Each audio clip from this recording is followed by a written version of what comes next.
നമസ്കാരം. ചോദ്യപേപ്പർ ചോർത്തുന്നതും പരസ്യപ്പെടുത്തുന്നതും കുട്ടികളോട് ചെയ്യുന്ന ക്രൂരതയാണ്. ഈ ക്രൂരത ചെയ്യുന്നവരെ തീർച്ചയായും നിയമത്തിന് മുമ്പിൽ കൊണ്ടുവരിക തന്നെ ചെയ്യും.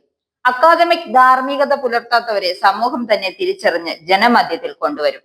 എല്ലാ കാലത്തും പൊതുവിദ്യാഭ്യാസ രംഗത്തെ താങ്ങി നിർത്തിയതും പുഷ്ടിപ്പെടുത്തിയതും പൊതുസമൂഹമാണ്. ഈ കാര്യത്തിലും അത് അത്യാവശ്യമാണെന്നും വിദ്യാഭ്യാസ വകുപ്പ് മന്ത്രി വി ശിവൻകുട്ടി.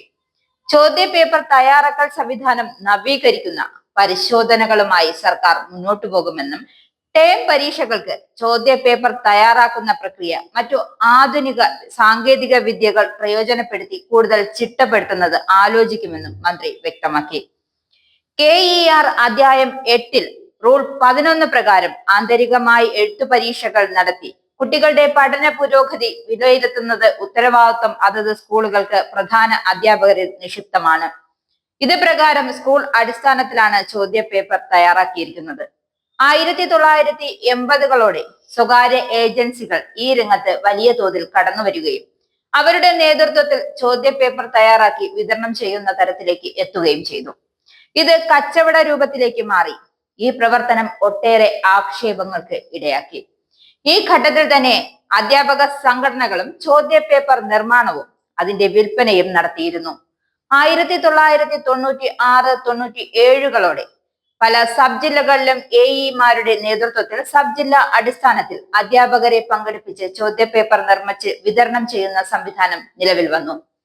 ഈ ഘട്ടത്തിലെല്ലാം കുട്ടികളിൽ നിന്നാണ് ചോദ്യപേപ്പർ നിർമ്മാണത്തിന് ആവശ്യമായ തുക ശേഖരിച്ചിരുന്നത്.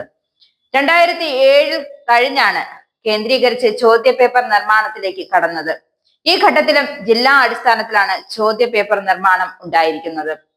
2008-09 വിദ്യാഭ്യാസ അവകാശ നിയമം വരുന്ന പശ്ചാത്തലം ഒരുങ്ങിയതോടുകൂടി മൂല്യനിർണ്ണയം കുറെ കൂടി ചിട്ടപ്പെടുത്തുന്നതിന്റെ ഭാഗമായി കുട്ടികളിൽ നിന്നും പണം പിരിക്കാതെ സൗജന്യമായി നൽകേണ്ടതിനാൽ സർവശിക്ഷ അഭിയാനെ ഉപയോഗപ്പെടുത്തിക്കൊണ്ട് കേന്ദ്രീകൃതമായ ചോദ്യ നിർമ്മാണവും വിതരണവും ആരംഭിച്ചു.